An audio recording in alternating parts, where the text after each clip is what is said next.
What's the Jets' plan B at quarterback with Aaron Rodgers heading out the door? An insider says, what about a Matthew Stafford trade, baby? Let's talk about it. Boy Green Daily starts right friggin' now. I'm going to lose my gosh darn bananas. Boy Green Daily starts now. Zoinks!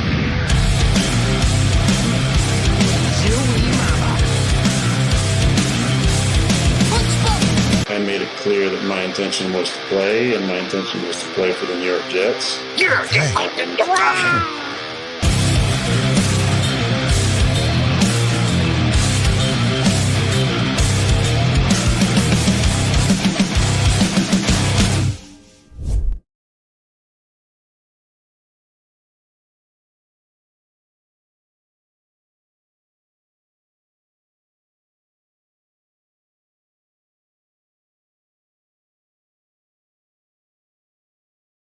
Your Boy Green Daily, a daily New York Jets video show, also available wherever you find your friggin' podcast, baby. Make sure you guys like the video and hit subscribe because we're doing giveaways on this channel. Our first giveaway is free. All you have to do is subscribe to the channel to be eligible. We're 50 subscribers away from giving away a free piece of autographed New York Jets memorabilia. That's going to go free to one lucky subscriber as soon as we reach 7,500 subs. We're trying to chase for 10,000 subscribers.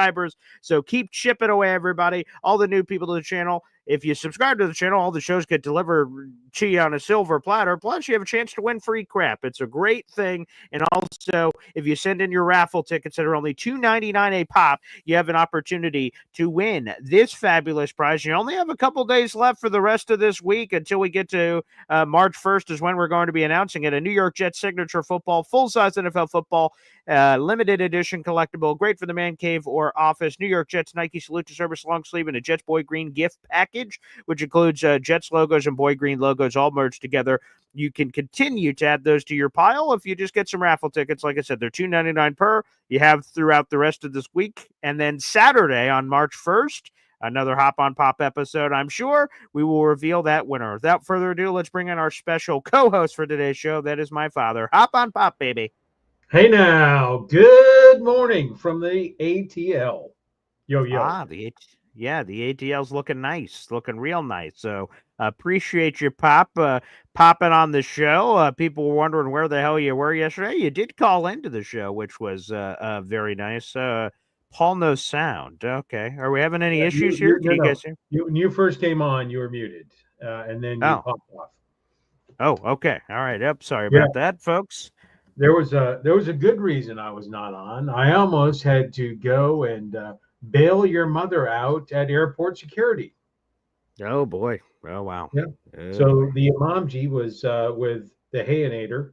We're down here for winter break. It's not spring break yet, but winter break visiting my lovely wife and your beautiful sister, and dropped her off at the airport. And I was driving back, and all of a sudden, I got this notification that she had been stopped by security, and they had to pat down her bun.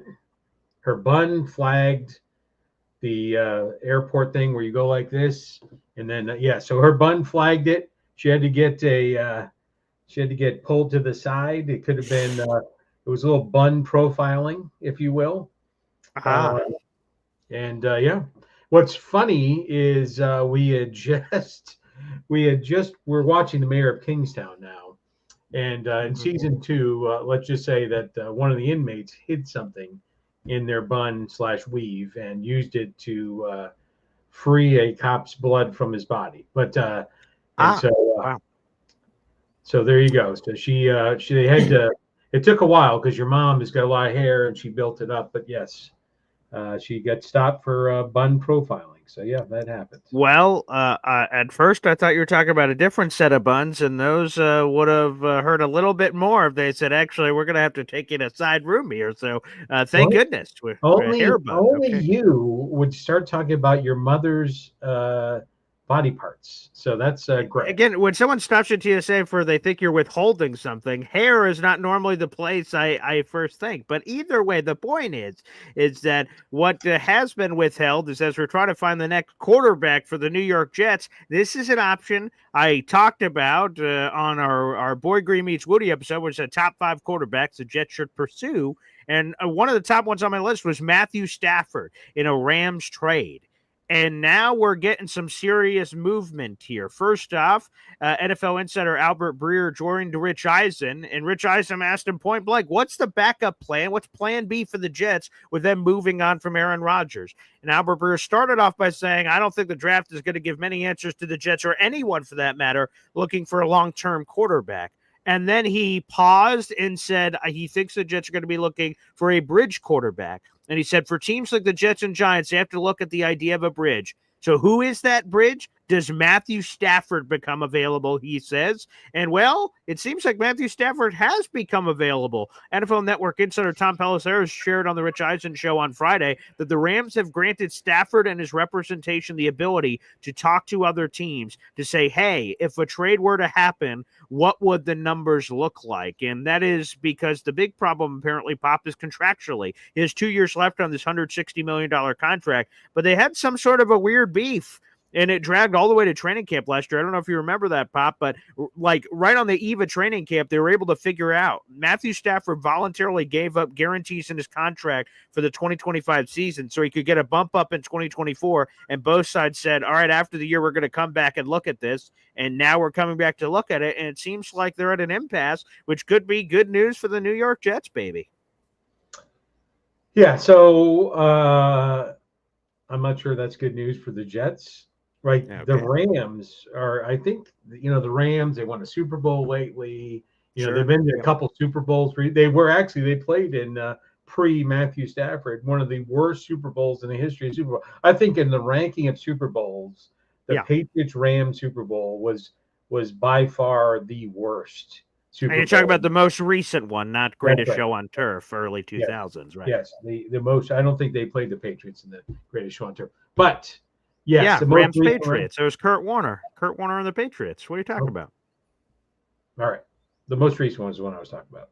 Yeah. But So let's dive into this Matthew Stafford thing. So I would tell you, so people misconstrue this whole Aaron Rodgers thing with me. And so I'll briefly address that before I move on, right? I never said that Aaron Rodgers was not a Hall of Fame quarterback. I never said that. What I was worried about with Aaron Rodgers was it was a retread of Brett Favre, right? A flash in the pan, a guy in the declining end of his career, and the risk that Aaron was going to come in for some period of time and waste the Jets' talent as he's on the waning end of the edge of his career. Unfortunately, I will be the first to say, I'm not going to say I was right, because we'll never know what would have happened if he hadn't gotten hurt, right? So it turns out I was right, but I'll be the first to say with a caveat.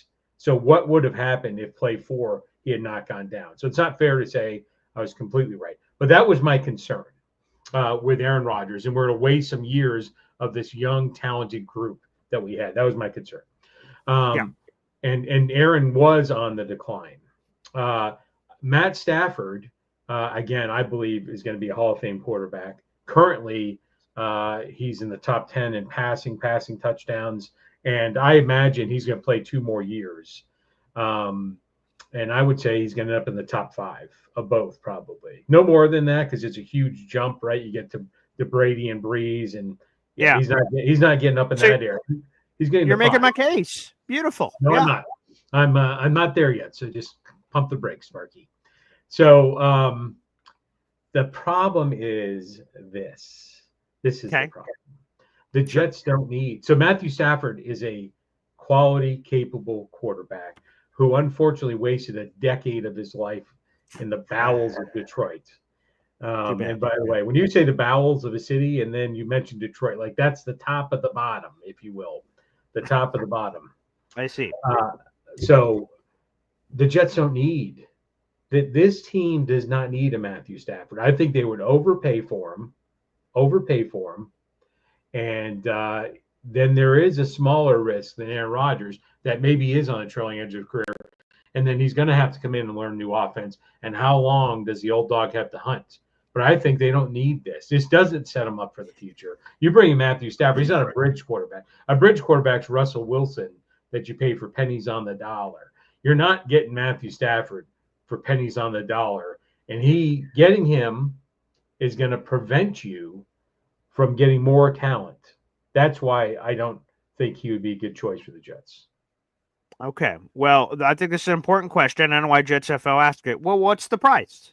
Well, a lot of people have assumed that, oh boy, a first-round pick would have to be involved. ESPN NFL insider Adam Schefter, because again, there's been a lot of rumors I'm seeing people talking about in the comment section of Matthew Stafford to the Giants. You're like, the Giants? How the hell does that make any sense? Well, the Giants hired some Rams coach this offseason, which started the connective tissue. Adam Schefter joined this Giants podcast, and, they're talking about price. And Schefter said, well, let me make this very clear. There's all these what ifs, if Stafford this, if Stafford this, for him to even become available. But he said, even if we get there, let me just say this right now. The Giants' third overall pick would not be involved. There's a 0% chance. He goes on this epic rant and says a first-round pick here would not be in the conversation. Tom Pelisseri yesterday on the show also sort of confirmed that. And then he said, let's say, and he used an example, said a second-round pick as a part of a package. And if we're talking about a second-round pick, we're talking about 42 overall for the New York Jets. Plus, I would imagine it'd take a little bit more than that, too. You have a chance to get Matthew Stafford. Everyone's calling him old in the comments section. Matthew Stafford's only 37. And he just turned 37. So he still has a few more years left. He's going to be just dandy. We just had Aaron Rodgers at 41, who was 4 years older than him. And Stafford isn't coming off of that shitty year that Rodgers did, quote unquote, in 2022. Stafford's stats are great. He had 20 touchdowns. He had 8 picks. He had 66% completion percentage. The Rams won 10 games. The Rams were a thing or two from beating who ended up winning the Super Bowl and the Eagles. A lot of people say the Rams should have won that game, and if that game wasn't played in a torrential blizzard, that the Rams would have beaten the Eagles straight up, and who knows who wins the Super Bowl then, because the Rams get the upset. So we're coming off a great individual year for Stafford. We're coming off a great team year where they were just a few things away from the NFC Championship game, and it's not going to cost a first-round pick. And again, he's put Brandon Ace is right. What the F are the Rams doing? No friggin' clue why Matthew Stafford wants insert amount of money. The Rams are unwilling to pay it. Makes no sense. The Rams should 100% pay whatever price that Stafford wants to. He delivered to a Super Bowl, and he's still playing great. So, Brandon Ace, I agree with you. What are the Rams doing? No clue. But the fact that they're doing it, the Jets should take advantage of the Rams being an idiot. And I would go get Stafford. He still has years left. He's going to come relatively cheap, quote unquote. And part of that is because he needs to get his contract reworked, but I'm willing to rework the contract. Let's go, Matthew Stafford. He's going to give opportunities to Garrett Wilson, Breece Hall. We have 4 of our 5 offensive line starters, and you can add more pieces around. I think you said Matthew Stafford is going to, I don't want to put words in your mouth, but you said it's going to be harder to attract talent. Maybe you were talking financially speaking, but having Matthew Stafford on the team, I think, will draw more talent. People are going to want to hop on the train and play with Matthew Stafford. So let's friggin' go, baby. I'm in. Yeah. So I'll go back to this. Okay. Right. So it's almost like we're rewinding a few years ago. We don't need the shiny object. Right. And so and by the way, there's no way that anyone's going to get him for a second round pick. There's just no way. And so I think it's a risk. And then just for the record, What the hell? How much do you think he's going to want a year?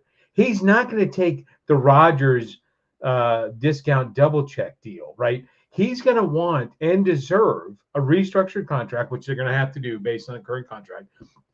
He's going to want and deserve north of 50. No. I do not believe so. No. He's a top 5 quarterback. I'm not saying he's not. Today. And so what's the top 6 quarterback they make? How much they make a year? They make $50 million plus a year. And he's set to make 27, which obviously is well under value, obviously, for this upcoming season. But he's never going to play on that, so that doesn't matter. And Tom Pelisseri said the new team is going to have to pay up. The market value on Spot Track says 35. And even let's go beyond that. Let's call it 40. 40, he gets a significant pay raise, and the Jets are still paying well under market value of Dak Prescott's making 60. You could get Matthew Stafford for $20 million per year less. Okay, sounds good to me. I think he's going to want 50. And by the way, he deserves 50. That's the market. Why would he take 35? There's not a charity league. It's league. More than 27. Yeah, right. So he's in the driver's seat. That's the problem. He's in the driver's seat. I'm walking in. They're going to trade for me. I'm like, okay, just, $50 million. That's what it's going to cost. And even if it is $50 million, it's a steal because we're getting Trevor Lawrence and Joe Burrow and all these other guys. I'm just saying that $50 million, the Jets need to know that number. Like, what is the most? You have to walk into the discussion. We're willing to give these picks away. We're willing the most to pay this. You have those numbers in your head. You don't share those in a negotiation. I just think that's not what the Jets need. They have a top 5 defense. They have a solid running back core. They have a phenomenal wide receiver. They don't need a top 5 quarterback. They didn't need a top 5 quarterback when they signed Aaron Rodgers, when that's what they thought they were getting. That's what I said then. That's what I'm saying now. There's no reason for it. But I would like to take a sidetrack whenever you're okay. Yeah, before we do, I just want to say, when you get a degree from college, you don't have to get a 4.0 GPA. You don't. You can get much less than that to get your degree. But doesn't it feel a little bit better when the GPA is a little bit more respectable, that you're not just hiding it going, I had a 2.7 GPA. No, I got a 4.0 GPA, and everyone's going to know about it. You're going to be peacocking all over the place with Matthew Stafford. You said you don't need it. You could just do this Trent Dilfer thing that you could have. Well, if you had an opportunity, and you're not giving up 3 first-round picks, you're not paying him $65 million a year. It's reasonable. Even if Allen's saying $45 million plus, sure, okay, let's say it gets that high. You're not giving up the first-round pick.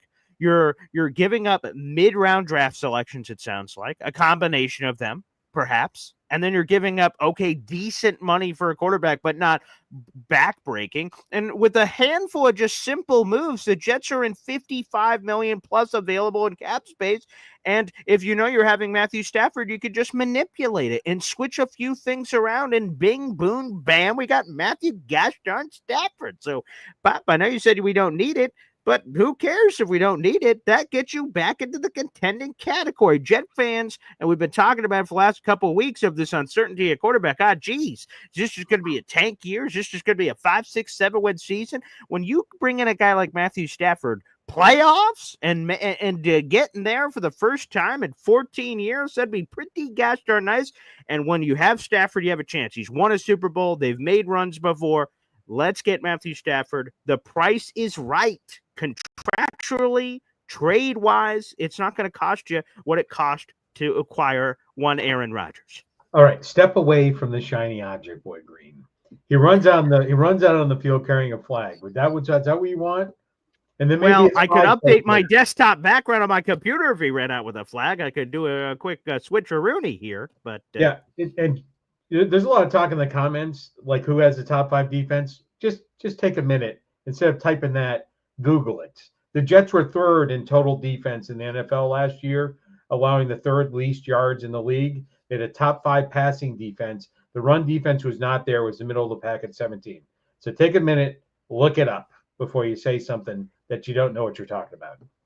Also, Philliam says no more quick fixing, overpaying an old quarterback. Again, he is a young spring chicken compared to Aaron Rodgers, and there's no Achilles injury. He's moving and grooving, no problem. There's no life alert necklace around his neck. He's doing just dandy. So, and again, this overpaying thing, I would understand it if fans came to me and said, Paul, come on, what are we doing here? 3 first-round picks for a 37-year-old. Like, what are we doing? Oh, okay, you're right. Oh, he wants $65 million a year? Oh, geez, okay, you're right. But it's going to be what, even from the 45 to 50 million number that we're settling on here. What's a top 7 in the league? Okay, I got to pay him a top 7 quarterback salary. Yeah, I think we could figure that one out. And then again, the trade compensation sounds like from all the insiders is not going to be exorbitant. Okay, explain this to me. Okay, well, let's go down this path, and then we'll go down whatever path you want to go down here. Okay, we have fans in our audience that say, hey, Paul, let's trade 3 first-round picks to move up for Cam Ward. Cam Ward is a total mystery package of unknown. He could be a bust. He could be great. No friggin' clue. You want to know what we know about Matthew Stafford? He's already won a Super Bowl. He's going to the Hall of Fame. My dad's already apparently working on his bus details for Canton, Ohio with all of his statistics. He's continued to add up. Why is everyone willing to trade up for some no-name random guy? But for Matthew Stafford, we're like, whoa, let's do a discount double check here. I'm not sure. Let's take another gander at the numbers. What are we talking about? All right, calm down. First of all, calm down. Second of all, the Jets don't need him. There's no reason. It's not about his talent, right? They need an average quarterback or better. They don't need a top 5 quarterback. They don't need to overpay. They don't need that single point vulnerability of this. He is older. He's not a young man. 16 years in the NFL, right? Coming across. And he also, not that we need to mention too much, but he comes with baggage, right? So he doesn't come with bring his wife along. I got no problems. Come on over, Kelly, right. Kathy, whatever the hell her name is. This is not some weird swingers date with your fiance. Bring her along. Hey, all right. Well, anyways. Also, that rocket launcher is surgically attached to his arm. I think that'd play very well in the cold. People go, oh, he's a dome quarterback coming over here. How do you look in the Eagles game, huh? Yeah, pretty good in that snowstorm. So, yeah, this Matthew Stafford guy, oh, this or that. Also, I just think some of that is overplayed as well. Come on now. Right. Listen, right. You're a longtime Jets fan. Right. You think Chad Pennington had a good arm. All right. Let's move on. Yeah. Okay. And I just want to clarify this. So FL Phil 98. I wasn't talking about you wanting to trade up for a quarterback specifically. Says I'm not the one who's winning a trade up. I'm just saying there are people in my Boy Green daily audience that have pounded the table. Let's trade up for Cam Ward. He's the answer. And in those situations, you have to give up minimum of 2 or 3 first-round picks. And they tell me with clear eyes and say, Paul, this is the answer. This is how we're going to fix it. And maybe it will be. I don't know. I guess we'll see what happens ultimately. But that's for a lottery ticket that you have no idea. We've seen number 1 overall picks bust all over the place before. Just because you trade to number 1 doesn't guarantee success. It's just what I'm saying is if people are willing to do that, I don't understand why people aren't willing to do the Matthew Stafford thing because, again, he's a proven entity. That's all I'm saying. So, Philliam, I'm not trying to paint you as the villain in the story and then I'm using you as a human punching bag. I was just saying in general, like there are people out there with it. And he says he disagrees on Stafford. I'm sure a lot of people do because I can see it in the comments. But I also disagree. We don't have to overpay for anything. There are a lot of serviceable quarterbacks. And that's, again, what I've been emphasizing for the past 3 years. The Jets need a serviceable quarterback. Aaron Glenn is people talking about, the top 5 defense. They don't like reality. That's fine. A lot of people don't. But realize, take your 3D, cool goggles off and look at reality. Aaron Glenn's going to make the defense better. Yes. Right? Aaron Glenn took probably the most decimated defensive roster in the history of the NFL, right? Their leading sacker, right, was done in game, 5, 4, 5, 6? I can't remember his name, the kid from Michigan, for Detroit. But anyways. Oh, Aiden Hutchinson. Aiden Hutchinson, right? He was there. So he held the Lions defense together with duct tape and bubble gum, right? Yep. He's going to be able to come in, build a solid defense. I'm not worried about the defense, right? And you don't overpay. You don't give up your draft picks. You shore up the defense. You get a big fatty, another Michigan guy. He likes Michigan guys. He's from Detroit, where he's most recently Aaron Glenn, right? You get our guy from Detroit with your number 7 pick, right? And you build the team. Don't overpay in draft picks. Don't overpay in cash. You don't need it, right? You got to draft that Tom Brady. You got to draft that Dak Prescott. You got to draft Kyle McCord. You got to draft the guy that's going to be the future, the guy that the Jets develop and have in the long term. Stop this rental choir. How many rental quarterbacks have the Jets have, and how often have they worked out? I don't know how often that they've worked out, and we've had a lot of them. But okay, let me ask you this, Pop. Okay, you travel a lot, don't you, for your job? Okay, when you go to a place, do you buy a car or do you rent a car? Why don't we think about that? You don't just buy a brand new car or buy a serviceable sedan, okay? You don't just buy a serviceable sedan. You rent a car. You are the New York Jets. You've been renting cars your entire life, for Pete's sake. You're getting all these Chase Blue points from all the renting you've been doing, okay? Renting is not a bad option. People like to rent. I'm renting my house. I'm not buying it. I'm renting it. It gets the job done, but it's above serviceable. It's very nice. It's a quite nice place. That's what I'm saying. Renting is not a bad option. Yeah, and how often has it worked out for the Jets?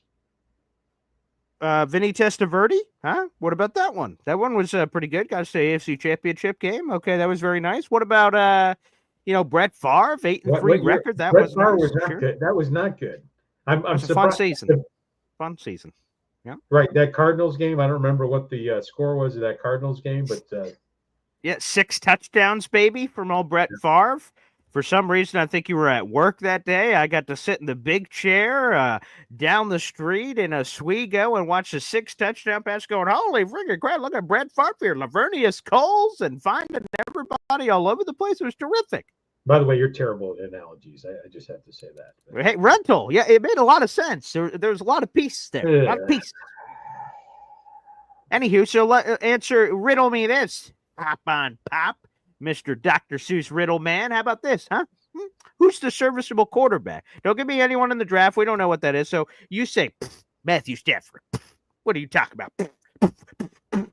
Okay, give me a serviceable. Who's your serviceable quarterback the Jets can add at this reasonable price that's going to make everything give me a touchy-warmy feeling when I go to bed at night? Who's this guy?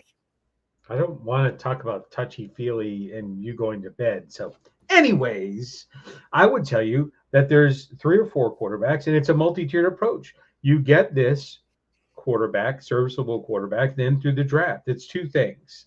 You get the draft guy, but in front of the draft guy, you get Justin Fields, right? You get Russell Wilson, right? You get Daniel Jones, right? There are options out there that you don't have to overpay for. And then you go from there. There's 3 names for you. Have you ever heard the term "you get what you pay for"? You buy this halfway rental garbage, and you're like, "Wow, how much did you pay Aaron Rodgers? Did you get what you paid for? He got $20 million a win. $20 million a win. Did you get what you paid for?" Hey, I didn't pay diddly squat. That was Woody Johnson, baby, and that's his $75 million. But the fact of the matter is when you pay for some of these cheap groceries every once in a while, when you pay for Mountain Lightning over Mountain Dew, you're like, this tastes like piss. Well, you bought Mountain Lightning, pal. You're terrible. These analogies are flowing. I'm William Shakespeare over here. Is that Willie Shakespeare over there? This Willie Shakespeare. I'm dealing today. Absolutely dealing. By the way, speaking of dealing, look at Jimmy Jets, baby, with the 10-pack combination. Oh, I'll have to look at that trading card you got there. Could be a future Boy Green coffee club.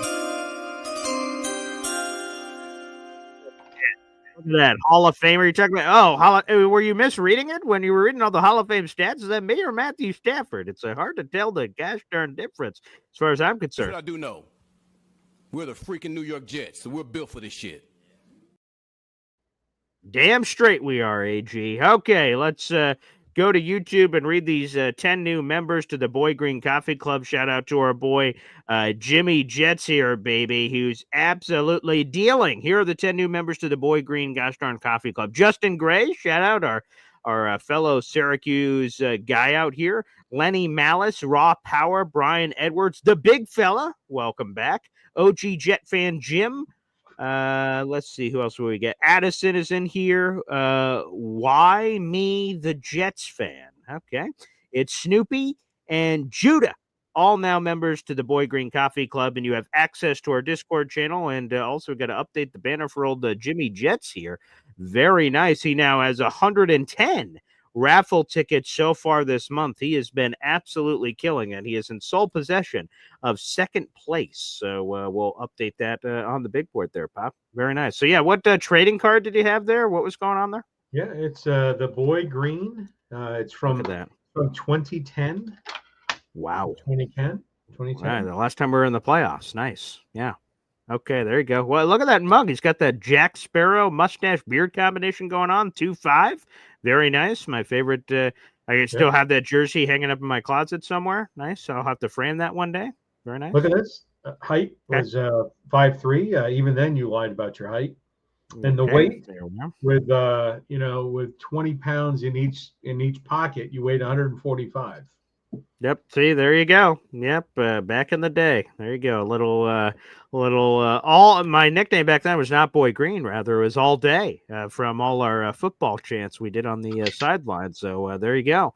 Love it. Great. That's a good pull. Speaking of, go ahead. For all those people out there that wonder what PJ's Boy Green's Tinder profile looks like, this is it. So if you see him, this is his Tinder profile picture. Definitely swipe left.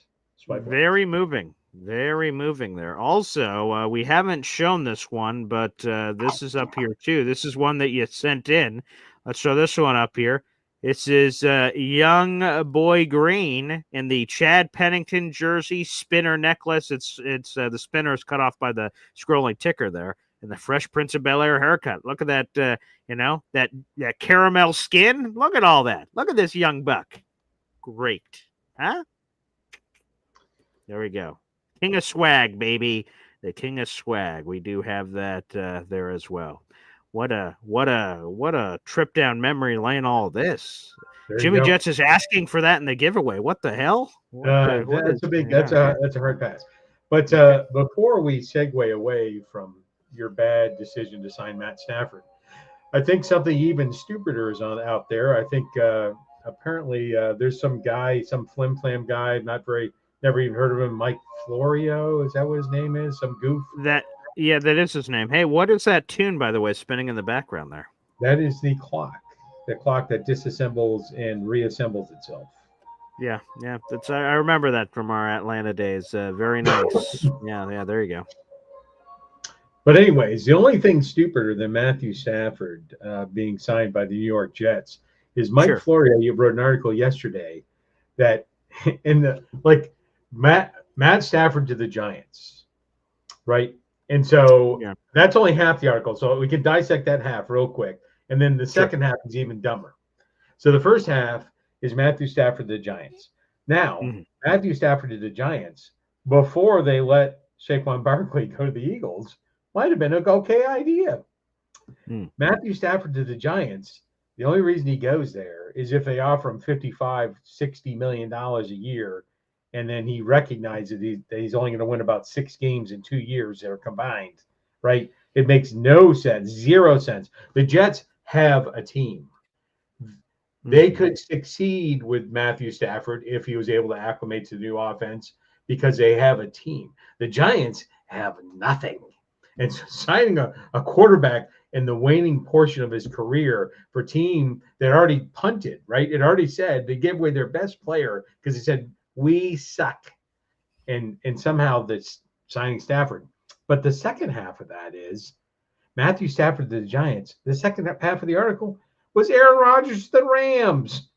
So if the Rams are truly dumb enough to let Matthew Stafford go, which I believe they should not, right? I agree. They shouldn't. Yeah.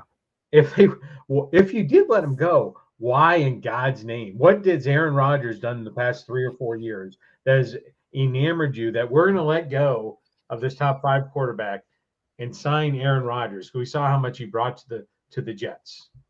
But that was the article. I just had to bring it up. When I was looking at Matthew Stafford, jumps out at me. Matthew Stafford to the Giants, Aaron Rodgers to the Rams. That's just crazy.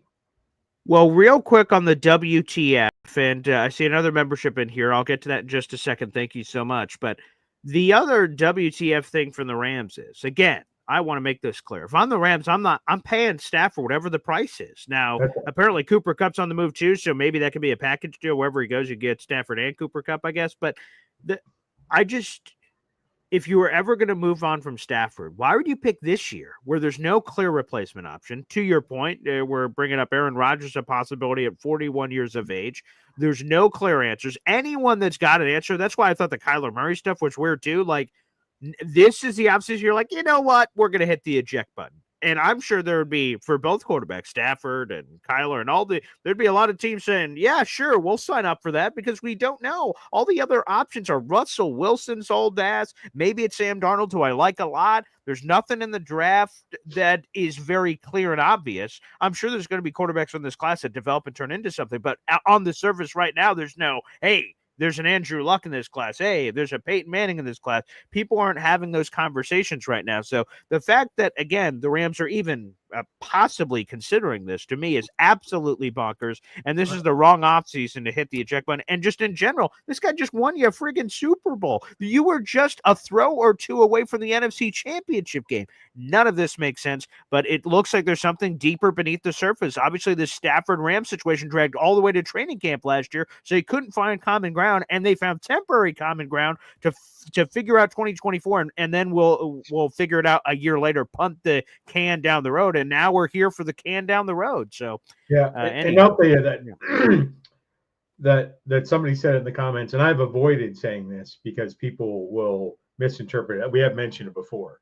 I would tell you that other quarterback that is out there that you would not have to overpay for, that would be a perfect bridge quarterback that could step in immediately and improve the Jets' wins by double from last year, is Cooper Rush. 1,000%.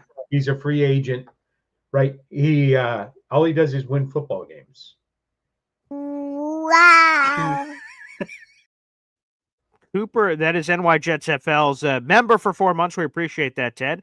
Cooper Rush is a bridge with upside for the Jets. Yes, he has won a lot of games, and he's proven to be a serviceable guy when called upon. He doesn't light the world on fire. He isn't Matthew Stafford throwing it all over the place, but obviously he has shown some chutzpah when forced to have been called upon, and that's happened a lot, unfortunately, over the last couple of years. Real quick, I want to get this in so we don't forget it. We have a gifted membership, baby, here on the channel.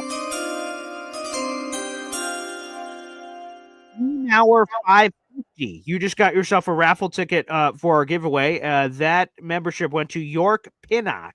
So Emauer 550. Thank you very much for that coming in. You just got yourself, like I said, a raffle ticket for our contest coming up. Again, we'll be revealing that winner on Saturday. You guys can continue to send in raffle tickets through Friday. So feel free to take full advantage of that coming in. So Emauer, great to have you.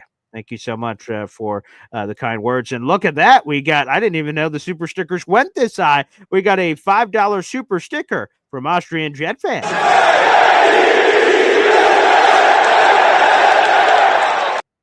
Boom shakalaka. Pop, have you figured out what a super sticker is yet? No. I think I got some on the kegerator back here. Okay, yeah, there you go. We now have 156 raffle tickets for our number one Austrian Jet Fan based on his prior super chat and super sticker contribution. So thank you very much, our number one Austrian Jet Fan. You've been killing it this month, and we appreciate the support. We might be shipping something internationally next week to the great country of Austria if this keeps going in this direction. So absolutely love it. So thank you so much, our number one Austrian Jet Fan, baby. Very nice. Yeah, I didn't know what the record was, but Jimmy Jet says Cooper, it's 26-12. That sounds like more games than I remember him starting, but there you go. Yeah, he has one of the top winning percentages for quarterback. Small sample size. He's in the top 5 winning percentages all time for NFL quarterbacks. But he's already 32, which is sort of surprising. He came into the league in 2017, but we're talking about price, right? Like, Stafford could command this, he could command this. Cooper Rush is maybe going to be $7 million, maybe. I don't even know if it gets that high. It's going to be, maybe it's a few shekels more. I'm not really sure because he hasn't really commanded big money in the past, but somewhere in that range. Maybe I don't think it's Sam Darnold money, which was 10 or 11. So yeah, maybe it's 5, 6, 7 million. That's sort of the waters he's been swimming in lately. Yeah, I think it's going to be a little higher than that. I think it's going to be I think it's 8 to 10 million, and only because it's people are starving for quarterbacks, right? And I'm not saying he's getting more than that, but right, I would say prove a deal. 2 years, 18 million. I wouldn't think that'd be that big of a surprise. People, what's the risk for a quarterback if you paid him $9 million a year and you brought him in to be your starting quarterback, and he pans out because you see his body of work. It's not like the Flynn, Matt Flynn, right? It's not like a small sample size. It's been over multiple seasons where he's played 4 or 5 games at a pop, went 4-1. So and again, he's the type of quarterback. Say you don't like Cooper Rush, I'm fine. A good defense, a solid running game, and a capable quarterback. That's the type of person, whether it's Cooper Rush or somebody else, that I think the Jets need. Hep, by the way, it says maybe we need to take a road trip to Austria, Paul. Well, that would I'd be able to finally use my passport I bought 10 years ago. I've had it just in case I ever get thrown on the show Survivor. I've yet to punch any tickets to my international travel. But just for the record, you may want to look at the expiration date. If it's been 10 years and it was, say, 10 years ago, January, it's expired. So you may want to get on that. Yeah, I may need to. There's no question about it. And the player that Hep has talked about real quick before we go to the phone lines is Hendon Hooker. He is the Lions' third-string quarterback, former Tennessee product, tore his ACL and slipped in the draft. He was a Heisman contender that year. Again, I'll have to bring a Lions person on that could speak more about what Hendon Hooker's been doing in Detroit. But the thing that is a red flag to me is that Hendon Hooker was a super talented college prospect. He goes to the Lions, and then the Lions sign Teddy Bridgewater, so Teddy Bridgewater is on the team. Then he leaves the team, he retires, and becomes a high school football coach. They win a state championship. In the middle of this season, towards the end of the season, the Lions go, "Hey, Teddy, you want to come back?" And he's like, "Yeah, I'm in." And Teddy Bridgewater immediately leapfrogs Hendon Hooker. And then in the game, when Jared Goff gets his clock cleaned, okay, they're like, "Hey, Teddy, the guy who's been here for like 2 weeks after being a high school coach, you want to jump into the game?" And it worked out. They threw a screen pass and got a touchdown. It was an exciting play during the playoffs. But like, whoa, he leapfrogged Hendon Hooker? Like, why? What does that say about Hendon Hooker? Now, maybe it says nothing. Maybe they're hiding him. I don't know what. That doesn't make any sense. You're in the playoffs. You'd want the best possible quarterback out there. To me, it was a little bizarre that this guy's been developing on the roster. He would, in theory, have this chance in the playoffs for however long when Jared Goff was injured. And they went to high school football coach Teddy Bridgewater over Hendon Hooker. That, to me, is a little weird. And I don't know. So I'm not sure on the Hendon Hooker thing, but I would have to say at the start of this conversation, I probably need to hear from a Lions person to see what's been going on over there. He's been picking up the playbook well. Has he looked good in practice, even though you don't get a lot of Hendon Hooker reps in practice because of how the NFL is built. So there's more I would need to know about Hendon Hooker to give a really well informed answer. Yeah, and I think that's it. And I would tell you, you brought up Teddy Bridgewater. That poor son of a bitch.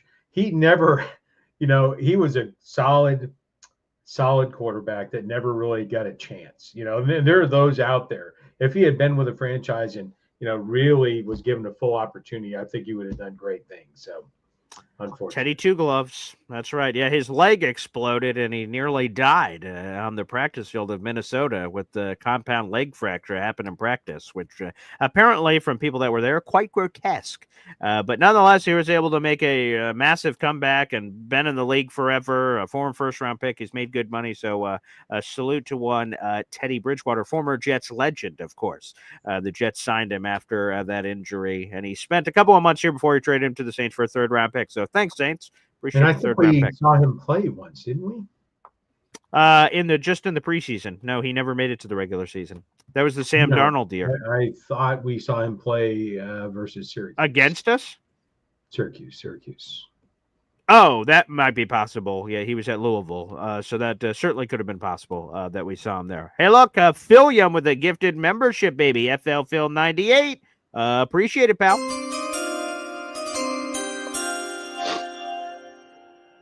Absolutely beautiful. Let's read the new member to the Boy Green Coffee Club. Again, make sure you thank your local Philium. That is Joseph Freeman, who just got a membership from FL Phil 98. And FL Phil 98 now has 7 raffle tickets so far this month. So, Philium, we appreciate you, pal. Thank you so much. All right, Pop, are you ready to open it up to the phone lines?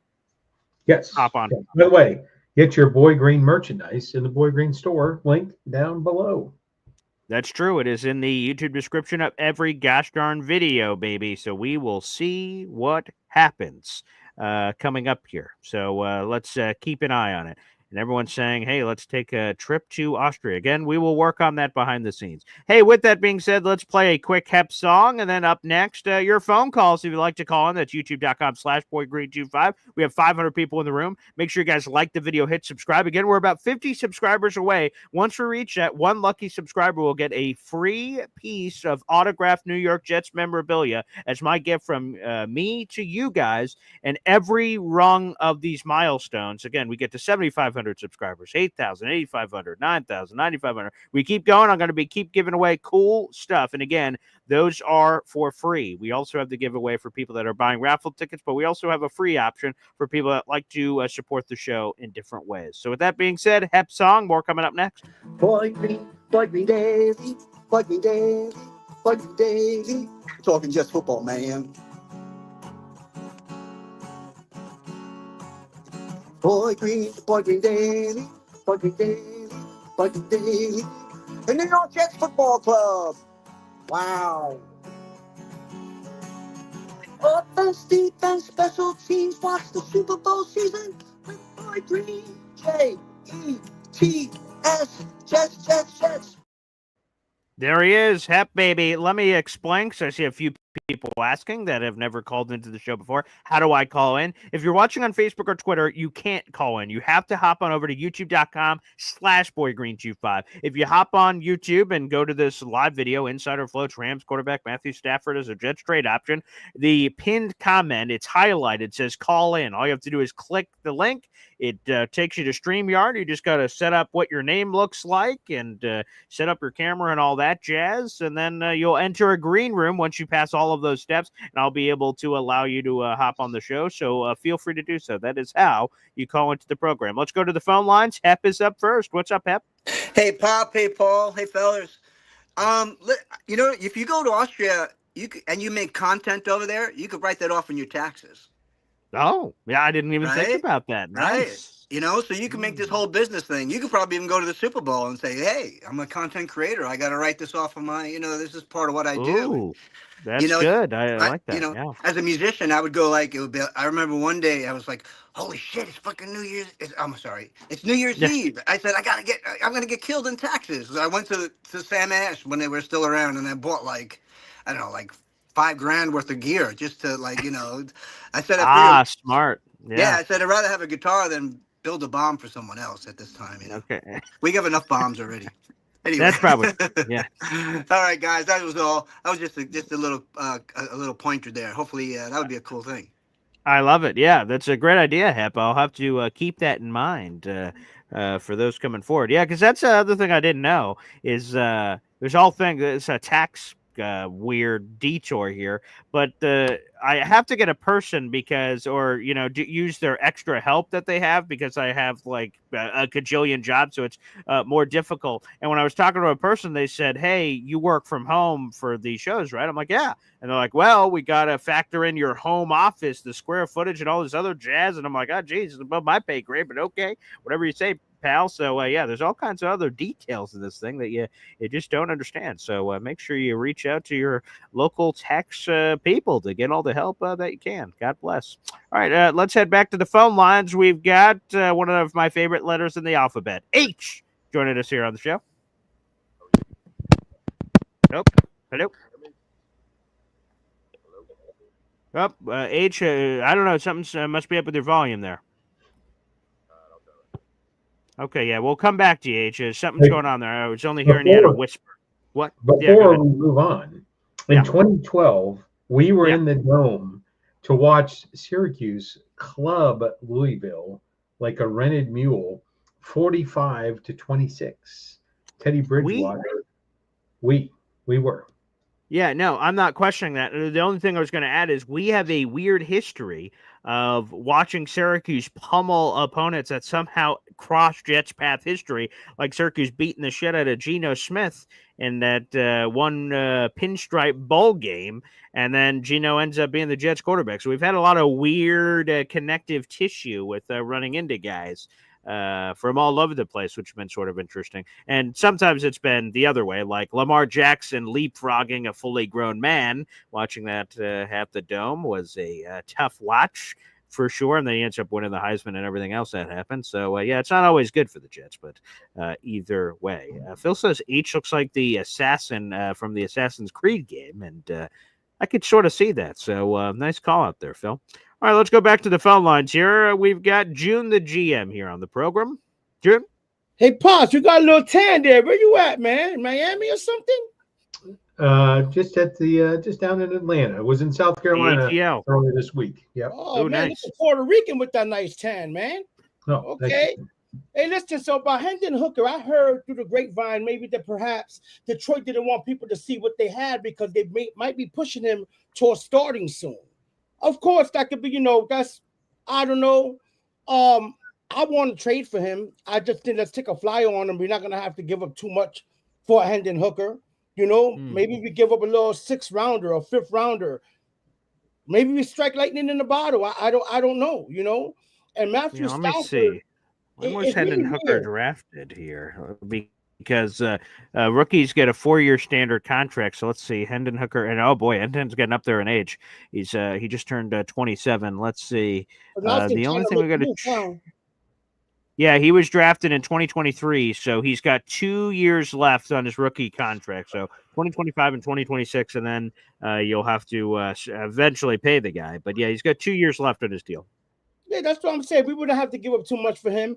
And I have been scoundering around trying to seek some information on future quarterbacks. And I must say, if you listen to a lot of Jets beat reporters and dudes, who cover the Jets like us, you're going to see the same names coming up consistently. But if you go outside the realm of the Jet world, you start hearing other names being brought up. And one name that's consistently being brought up is you guys' boy from Syracuse.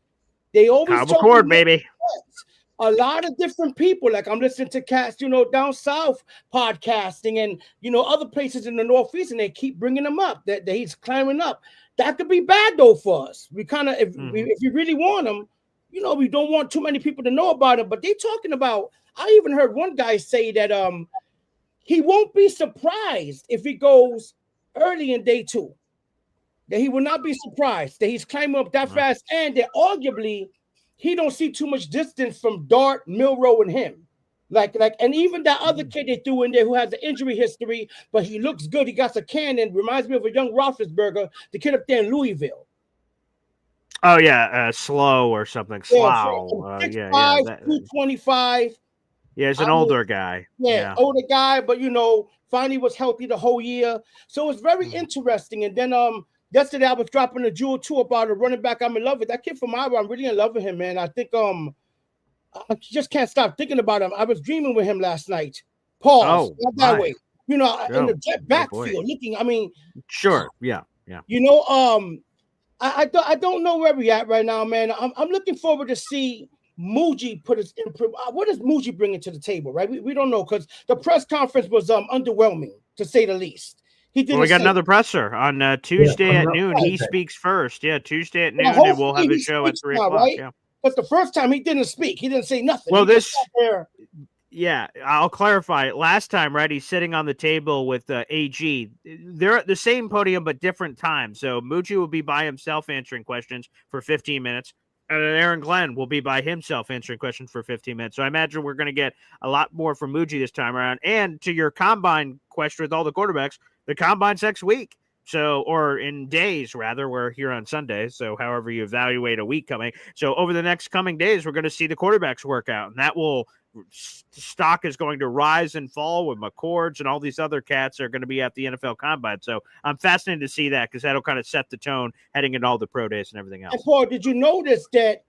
Remember, I dropped a little bit of GM news about the rumors of us and Cam Ward. Yes. There's a lot of smoke now. A lot of smoke. Now, all of a sudden, it's out there that we actually had conversations with Tennessee. That does not surprise me if we did. So you'd want to know what the price is. Yeah, they might be in love with him. Now, don't get me wrong. That kid got a gun.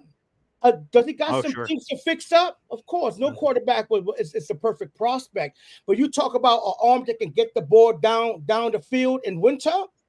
Cam Ward got it. I think it's a robotic arm. It's a freaking laser he has. I've seen him throw running to the right all the way across the field on the rope 30, 40 yards. So I like the kid. They must love him if they win in the trade up. Pops, what you think about that? If you know that the guy will be a franchise quarterback, which is a guarantee, but let's say you feel that strong about it, do you make a move like that could be an altering organizational move for years to come? What would you do, Pops? Yeah. If I felt that way, I would probably make a move, but I don't feel that way. I don't think anybody in the 2025 draft is that. I think you're going to see next year people feel already that the Manning Arch, right? So I don't think there's someone in 2025 that you sell the house on. I don't think there's a lockstep franchise quarterback out there, and a lot of times teams, I would throw up a smoke screen, right, to say their interest in Cam Ward, just so you can't see what I'm doing, right? Well, what are they doing over there? Oh, they're moving around. Oh, they ended up with Kyle McCord, right? So, you throw up the smoke. I don't think there's anybody out there that is worth overpaying for in the first round. I think there are years that is not true. This year, it's not true. There's no one willing that you should overpay for in the draft. That's my. So you're saying be patient and try to grab a McCord later in the draft. Or something. It doesn't have to be McCord. I like McCord. I've seen him almost all of his games. But yes, you get the value, or taking a flyer on Hooker is also not a bad idea. So again, he would be that if you didn't draft somebody, if you got Hooker instead of drafting somebody, that would be optional. And then you're still going to bring in the veteran. It's going to be a two-tier approach. You are behaving yourself today. You're not sneaking in no Cowboys content. What's going on, Pops? You good? I would tell you. Hey, Cooper Rush, he got his Cowboys in. Yeah, but he didn't really go in because Pop is sneaky. So all of a sudden it turns into a Cowboys podcast with him. I seldom bring up the Cowboys unless provoked. So you guys need a running back. Would you be happy if Genty fell on your lap? Were you drafting that? Yeah, I don't think the Cowboys need a running back. I think they found their running back. I think the last 6-pack of games, how many running backs gained over 100 yards a game the last 5 games of the season? The Cowboys gentleman was one of them. Rico Dowdle? What's his name? Rico Dowdle? Oh, jeez. Look at the stats. Look at the stats. He accomplished something that Jets running backs haven't done for a long time. Oh, here we go. Did he run for 1,000? He did? Okay. Now, so let me ask you this then. You guys need a young quarterback too now. Dak Prescott is like 67. Dak ain't no youngster. I will not be baited into this Cowboys conversation. Okay, Pops. Hey, Paul, thank you for everything, man. You guys have a blessed show, man. God bless. Thank you, June. I appreciate that. That's good. Good calls. All right, let's go up next here. We've got our boy Ricky New York here on the show. What's up, Ricky? Hey, what's happening, Paul? What's going on? Senior, how you guys doing today? Excellent, thank you. Well, I hope you got some of those umbrellas from Jake Asman because I'm about to make it rain and not like at the strip club. I'm here to rain on everybody's. I'm here to rain on everybody's parade today. Oh, okay. I don't know where the Matthew Stafford thing came from. The original thing was the Rams wanted to trade with the Giants with Matthew Stafford, but that's the number 3 pick. They could get a quarterback at 3. There's no guarantee they're going to get a quarterback at 7. So I don't think that we're as an appealing trade partner in that scenario. And apparently, Ricky, they've eliminated that part. Adam Schefter said there's a 0% chance a 3rd overall pick would be involved if Matthew Stafford gets moved. The conversation has been more 2nd round plus. What other things would be added on to that? It's been the current conversation. You know, I would still probably. I want to get our own guy. Okay, fair enough. I understand that. Yeah, and I liked Stafford. I've been a huge fan of his, pretty much his entire career. The other thing is was it yesterday when you were talking about Sam? And I hate to do this to you because you seemed so excited. First of all, I really don't know that Sam would want to come back here with the way things were here, but it's a moot point anyway because why's that? Yeah, because Sam Darnold is getting the tag. And you think so? Really? Yeah. Okay. Oh no, they said they're definitely going to tag him now. In the event that they don't come to a long-term agreement, they are open to trading him, but you're going to be trading for that tag figure. You're not right, and then you're going to negotiate a deal, though. That'll be a part of it. Yeah, I don't think anyone will trade just straight up for him on the tag. They'll have to work that out as part of it. Yeah. Yeah, I was about to say, you trade for him and he's on the tag. That's $40 million right there. Right, and all straight up. Right, that's a $40 million hit. Boom. Mm-hmm. You don't get to rework that figure. Right. So no, yeah, him. Also, I've heard the Jets won't be in on this, but T. Higgins could be tagged and traded. Where if that were to happen, let's say he goes to New England, they're working out a long-term deal as part of that trade as well. Yeah. Yeah, I've heard the same thing about him, that he's probably going to end up getting the tag as well, which you know what? That's a good move by those teams. Why let your guys walk get something for nothing? Sure. You know, only we do things like that. Yeah, that's you know, unfortunately. But yeah, I would just rather get our own guy. You know, me personally, you know, Drew Aller might have been like the third best quarterback this year. Give him another year in college, another year to develop and get better. And he may end up, he'll probably end up being better than either of those other guys. And dude, just like listening to, there's a video that the NFL Stock Exchange thing, Connor and Trevor Sikkema, they did their big board thing like recently, their updated big board, and they were talking about the quarterbacks, and they started talking about Cam. He's, you know, the clear front runner, the number one option this year anyway. And Connor was like, he could do this. He was like, but I just feel that it's much more likely that he reverts to his old self, makes some bad decisions, and just like listening to that, I was like, man, you want to talk about an analyst that sounds like they are just absolutely not sold at all. And I have to agree, you know, whether it's Cam Ward or Shadur, either one, people are saying that their ceiling, if they hit it, is Geno Smith. Like, I don't know. I would rather, you know, personally, I like Aller a lot. Okay. You know, people say poor man's Josh Allen. You know, maybe after another year, he's a little bit closer to that.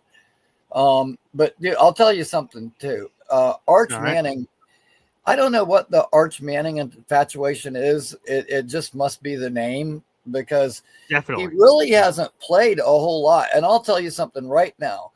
If we were to go ahead and tank this year and just throw it all away, ended up, say, with the number one pick, and we got Arch Manning, I will bet you my entire paycheck, if Arch Manning comes here and he has the kind of rookie year that Peyton did, this fan base is going to want his head. They're going to want Glenn fired. They would go nuts. So careful what you wish for, but. Yeah, I mean, me personally, this quarterback class stinks. You know, I'm not really a fan.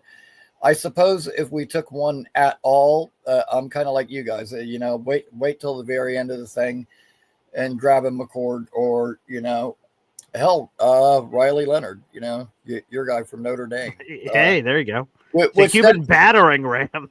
Oh my God, that first drive was sick. And the championship that was the one thing that was funny about the Senior Bowl is like, you know, they were talking about like, you know, shoot, a lot of these guys, they haven't, you know, played football in over a month. Oh, that poor bastard. I know. And credit to him for even showing up. A lot of guys are like, nope.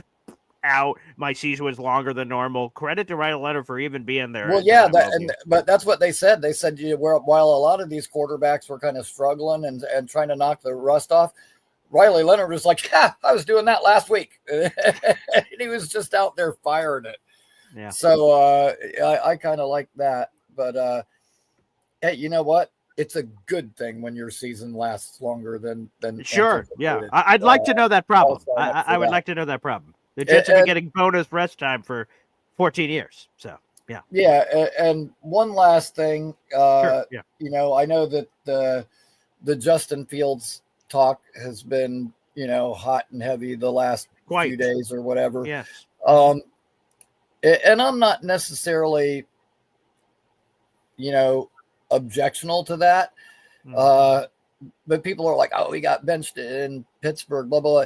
Dude, he started 4-2. We won 5 games all frigging year.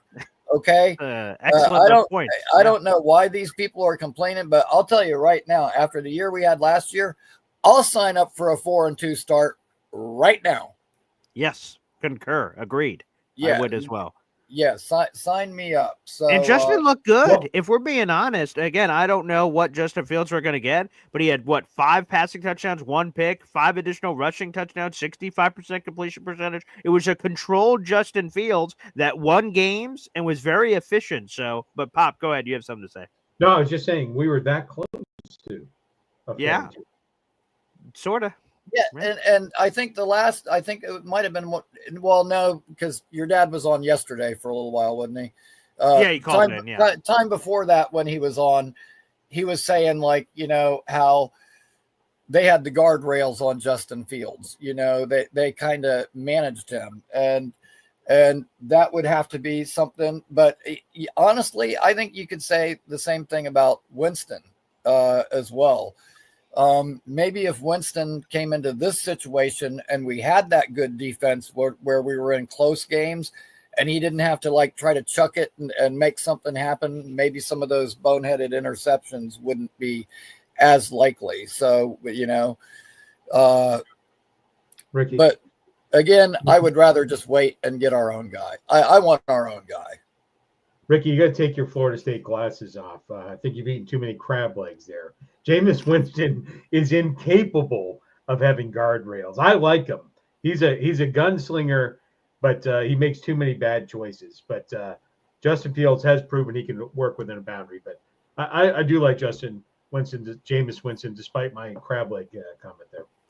Right. Yeah. I mean, listen, Jameis uses his arm the way that I use my mouth, like no filter. You know, no breaks, just let it rip. But which I respect, by the way, Ricky. We all appreciate that here on the show. You're a straight shooter, pal, and I think that's something that revs among the fan base. So appreciate it, Ricky. Thanks for the call. Let's go from Ricky, who's known for his Florida State stuff, to a new recent caller who's known for his Penn State stuff. Let's go to basically Joe Penn State here on the show. What's up, Joe? Hey, thanks for having me again. I Sure. am driving again, so I'll keep the camera off. That's okay. Yeah, no problem. But, you know, and I've really been enjoying the show. I got on late today, but I've gone back and watched a whole bunch of the previous ones, and it's a very good product. So you should be proud thanks, of what you're man. doing Appreciate there. that. Thank you. So a couple things that I want to talk about. The first thing is, you know, the Jet fan base, and myself included at times, we are sometimes talking out of both sides of our mouths. Yeah. You know, we talk about we want a culture set, and you know we want to make it about the team. And okay, so we let Aaron Rodgers go, and that's fine. And you know, again, you saw half the fan base was excited, half of them was pissed off. Sure. You know, and they kind of flip flopped, and that's okay. But we know what we're going to get with Aaron Glenn. He truly wants to reset the culture. We saw this in '98. I don't know, you know, how many of you are old enough for that, but that was right when I was like 19 years old, and so it was like prime. You know, my days were spent watching football, reading about football, and chasing girls. Right, that was it. Sure. And great plan there. Yeah. Yeah, I mean, and so we know what we're going to get with him. We're not going to trade up for Cam Ward, because if you do that, you go against everything he said in that first press conference where it's not about Aaron Rodgers, right? It's not about one person. Well, when you go and invest 3 years worth of first round picks and 3 years worth of second round picks and multiple third round picks and whatever else it is, you're making it about one person, right? Whether you like it or not, you're saying this is the guy, this is who we're basing our franchise around. It's no longer a team thing. On top of that, I agree with everyone that's saying he's just not that good. I mean, I'm not saying he's not good, but he's not Andrew Luck. He's not a prospect that's coming out that you have to invest everything in to go get. I am very comfortable having a Justin Fields work within the system, with a Tyrod Taylor. Between the two of them, you're going to get a Vinny Testaverde like 1998 if they play within the system. That'd be fun. I think we would all sign up for that today. And if you build the rest of the team around them, it gives them the opportunity to be that much better, right? We have a good offensive line. I know we don't know what's going on with Morgan Moses, but I feel pretty confident if he's not back, they will address it. The defense has holes on it, but it does have some playmakers that you could build around. It's not like you need a stud defensive lineman to come in there right now. You have Quinnen. You have two good edge guys. I still like the idea of trading for Micah Parsons, but that is really a Penn State bias. And it's something I mean, he's an amazing player. I'd argue he's the best defensive player in football. Yeah. And he's 25 years old? Yeah. Something like that. I mean, the runway is long and the talent is already established. I mean, I think you said yesterday his worst season was 12 sacks. Yeah, he's coming off a career worst season, Joe. So try to take your Penn State glasses off here. He's coming off the worst year of his career, 12 sacks. That's true. Yeah, 12 sacks. I mean, what was our top sack getter last year? I'm pretty sure it Will was McDonald probably, which is 10, like, 10 and a half, something like that. Yeah. Right. So, I mean, you pair those guys up, you have great bookends. It's going to cost something, but we talked about the running backs, yesterday. Yeah.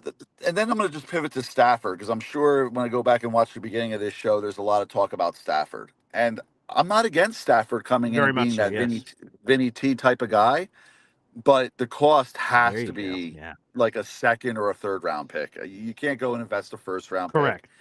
I think he has the mindset where it's not all about him just from his character. And if you want to plug him in there for a year or two, I mean, it's not the worst idea I've ever heard. I think it costs more than Justin Fields is going to cost. Definitely, yes. Personally, I probably would go with Fields just because you get, again, he was 4-2 last year working within a system. You have him do it this year within a system. And if it doesn't work out, you move on. With Stafford, and if it does work out, you just eliminated a need. With Stafford, right, of course. With Stafford, we know he's not going to be around forever. So you're just kicking that can down the road a little bit. But, I don't believe for 1 second we're ever going to tank. I personally don't believe any professional team tanks. Professional football players, they have pride in what they're doing. They're trying to win. Same with the coaches. And while, it might work in Madden, it doesn't work necessarily in pro football. So anyway, that's kind of all I had for today. Still love Tyler Warren at 7. And there you go, baby. If we trade up for 1, I want Abdul Carter. Forget the quarterback. Hey, that's what I'm talking about. Penn State Joe delivers again. Yeah. Handsome bastard. Thanks for calling in. We appreciate it, Joe. You've been a great addition to the Boy Green Coffee Club, calling in on the program, which we really appreciate. All right, let's keep going on the phone lines. It looks like we got another new first timer here. Evan on the 42. Hello? Professional football players Yep, I guess not. All right, Evan on the 42. You got something going on there with your audio. Let's go to a old tried and true. Let's go to a veteran running back in the backfield. Oh, reliable. You give the ball to this guy. He's going north and south. That's Indy Jets, baby, here on the program. What's up, Indy? What's going? Look at that. Nice. Good morning. Yeah, good morning. Hey, I want to go back onto the Cowboys thing for a second.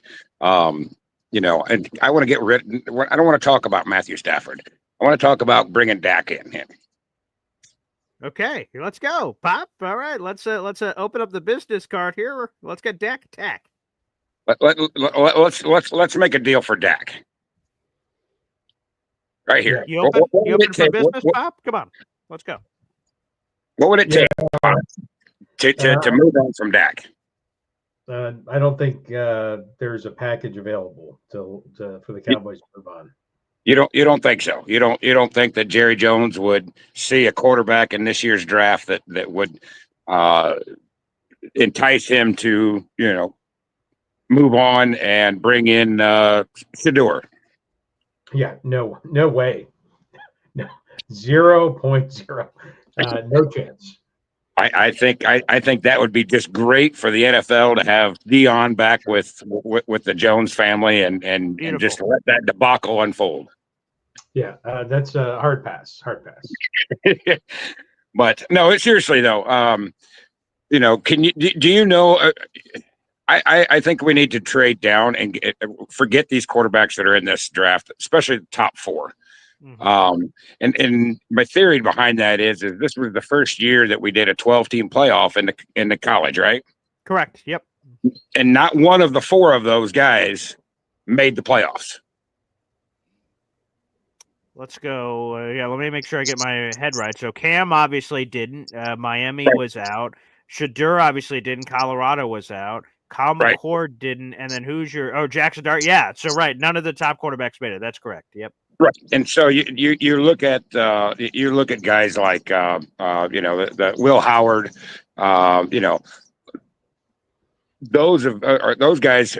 I really like Will Howard. I think that he could sit for a year, but those guys fought through the battles, especially Howard. But even a guy like, if you could take him in maybe the late 5th or 6th round, the quarterback out of IU. Is that Rocco? Who says that? Rourke. I think his name's Rourke. Oh, yes, I heard about him. Yes, yeah, Rourke. Yeah, okay. Yeah. He lost 2 games this year to 2 teams, and the 2 teams that he lost to were in the national championship game. He lost to Ohio State and Notre Dame. Those teams were far more talented than what IU has. Yeah, Curtis Rourke. Yeah, he's 24 years old, 6'5", 231. Oh, yeah, I remember this kid. Yeah. Yeah. Now, would I let him start this year? Nah, he wouldn't even see the field. But I think a guy like that, a guy like Howard, these guys that's you could get far cheaper. You could get in the later rounds. It's not going to hurt to let them sit, and they've proven that they can play in big games. Yeah, I like the bigger bodied guys. That's great. Yeah, I like those waters you're swimming in. Rourke, obviously, Will Howard's a massive guy. I think he's 6'4". So yeah, sure, yeah. And those guys are going to come in the mid rounds. You're not getting that crazy investment. It's a development opportunity. And if you go into a Stafford mode, what are you going to get? 2 years out of him? Yeah. That's all right. That's probably about right. So in 2 years, that leaves Aaron Glenn 3 years in his contract to then do what? Celebrate the back-to-back Super Bowl championships he just won. If that was the case, if that was the case, if it goes south again, like the whole Rodgers deal, then what? Are you willing? If you're Aaron Glenn, are you willing to put your head coaching career on the backs of Matthew Stafford, just like Saleh did with Rodgers? And clearly, to your point, I think that's why ultimately, right, Pop did not want Aaron Rodgers back. I think Aaron Glenn, and I was hearing this on the Badlands, catching up with all my driving yesterday, I was hearing their thing, and they talked about this with Damian Woody, that Aaron Glenn had to decide, okay, does Aaron Rodgers give me the best chance to win? Do I bring him back in? Because for this to work, I'm going to give my vision Aaron Rodgers, and he has to buy it or sell it. And I'm hoping he buys it. But let's say he doesn't buy it. That could be, and Connor Rogers was using this terminology, poison in the water. If he brings Aaron Rodgers back and he sells him the vision to Aaron Rodgers, hey, man, this is how it's going to operate. Aaron, let's just say sure. And then they start going through the season, and Aaron shows any I'm not sure I buy the vision. There's going to be players on the team that are Aaron Rodgers followers. And if he doesn't buy the vision, that puts, again, that term that Connor used, and it makes a lot of sense, the poison in the water, and Aaron Glenn F's up his entire tenure. He would be, for the rest of his time there, he'd be cleaning up whatever mess was created from the initial. So, obviously he decided that he wasn't going to, put the start of his career or which could jeopardize the rest of it. He wasn't going to put his eggs in that basket. He's like, F it. I'd rather start from ground zero. I'm Aaron Glenn. I'm the head coach, and I'm going to pick whoever quarterback it is. We'll find out all together who that quarterback is, and I'll ride with that than riding the Aaron Rodgers train with the potential turbulent waters that would have come from there. That's what Aaron Glenn obviously decided. Yeah, and I'll tell you that's exactly what I said before is Aaron Glenn, 1 year, 2 more years of Rodgers, and then Aaron Glenn's done. He's going to start with a new quarterback. The talent you have now is gone. He's got to reload, reboot, and you don't have a 5-year runway as a GM. And the thing you could control with Aaron, maybe he's going to behave, maybe he's not going to know the Pat McAfee. But when you say we're not going to go for it on 4th down, and he gives that shitty look that the cameras are zooming in on, or he goes to the press conference and he dimes out his wide receiver when he threw a shitty pass, right? Those things you can't. That's Aaron Rodgers trying to reset the culture, which is why I clearly, and you also don't have any evidence that Rodgers was able to rebound with his talent, right? He had a bad year last year in Green Bay. He got injured, unfortunately. And then he had not a great year this year. Statistically, it was fine, but not a great year in the win-loss record. And so those things, it was a slam dunk to let Aaron go. Yeah, even statistically, he wasn't fine. I mean, yeah, if you want to look at the small picture, yeah, he threw more touchdowns than we've had, but he had more. We had more drop balls this year, and his percentage of catchable balls was 28th in the league. So I mean, that right there tells you that he's not very accurate. I mean, so there's a lot of statistics that you could say Aaron Rodgers did not excel in. Right, yeah, QBR. Yeah, you look at him. Rich Samiti highlighted him the other day on Twitter, and there is a lot. And he's not just cherry picking. I mean, Aaron threw like the second or first, or either the second most or the most passing attempts in the league. So that feeds into some of the raw numbers people point to. Yards per. So long story short, the efficiency wasn't there for Aaron. He had to throw a lot to get to those numbers, which ultimately hurt the team. So all of that sort of factors in. So yeah, AG decides to move on, and like I said, I'm curious what the QB plan is, because obviously AG told himself and told the team, I'm not hitching my wagon to this Aaron Rodgers thing, because you don't know. Sometimes the head coach, you get one whack at the piñata. And if he chose with his potential only opportunity at head coach that he was going to F it up with Rodgers, I don't blame him for saying, hey, if I'm going to die, if this ship's going down, it's going down my way. And I respect that. And that's where I say, why can't we just run with Tyrod this year and whatever plan they want to do with a young quarterback? I'm sure they're gonna figure out something, and whatever their plan is, if it's a young quarterback in this year's draft, people think that they're going to go out and get Manning next year. I don't even think he's going to come out next year. I don't see him coming out next year, and you'd have to be. We'd have to lose. We'd have to win 2 games next year. Even have it. And I agree. And I don't think the Jets. First off, I think if Arch Manning comes out, we'll see. Again, there's a lot of hubbub. It's his name. He has and something like 90 passing attempts in college, and he looks fine with the numbers that are there. They look really nice for Arch, but let's see him in a full season. He'll get that chance now because obviously Quinn Ewers is coming to the National Football League. All right, let's go back to the phone lines. We've got from one stable veteran to another. Let's bring in Philium here on the program. What's up, Phil? Good morning, Paul. Both Pauls. Yeah.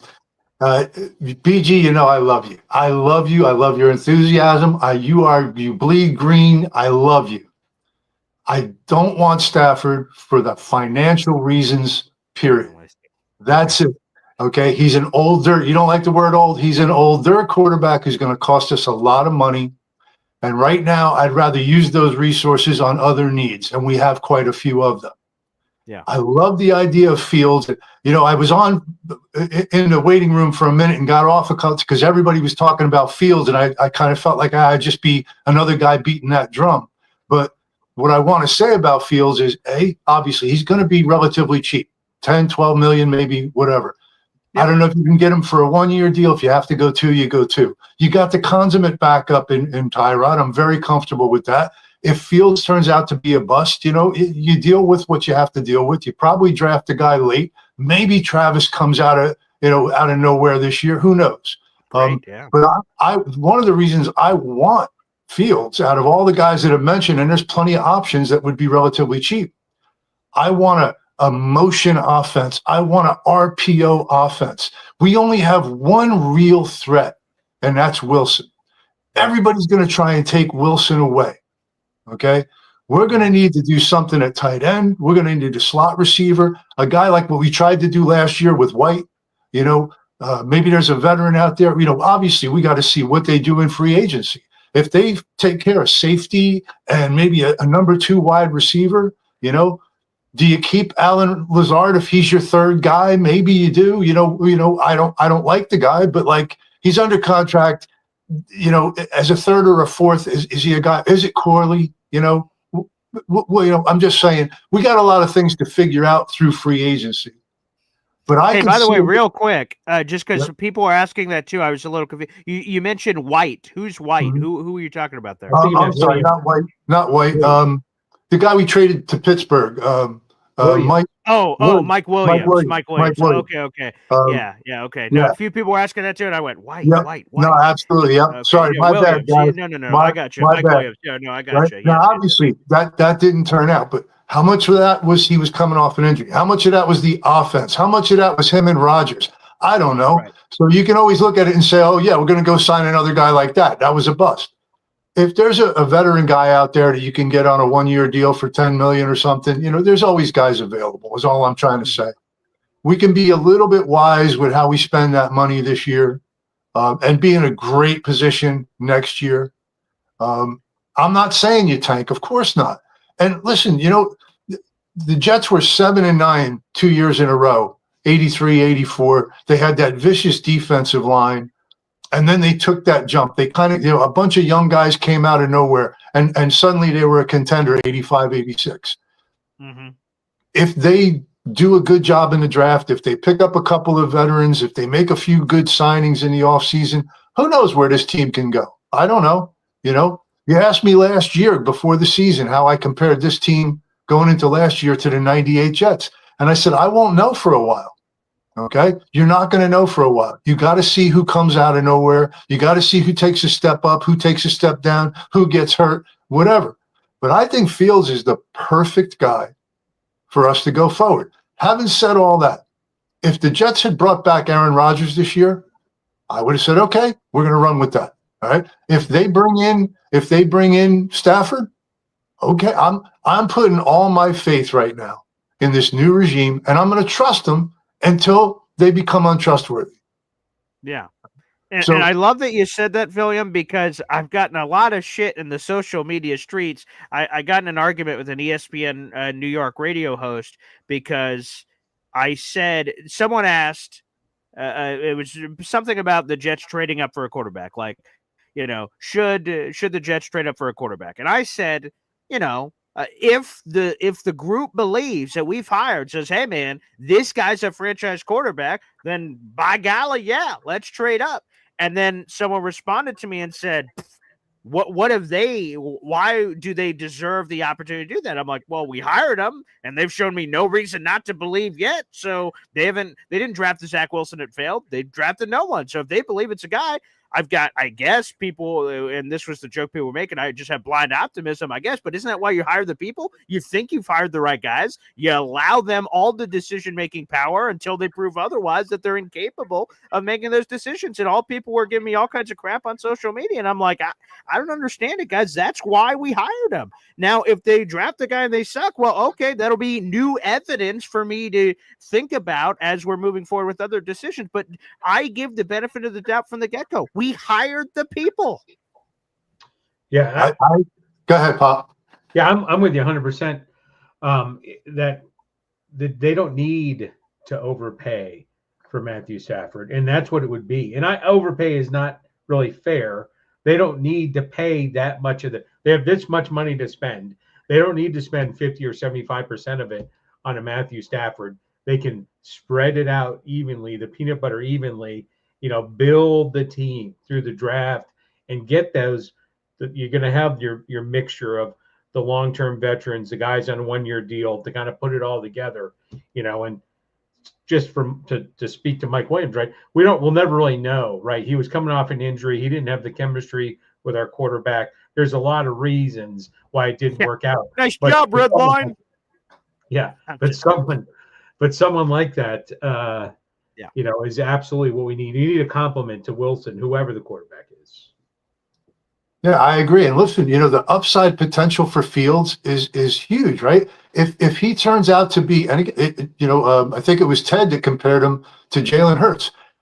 If this guy can throw for 3,000 yards and not throw the ball away a lot, right? If he can run for a first down every now and then, what do we need from him?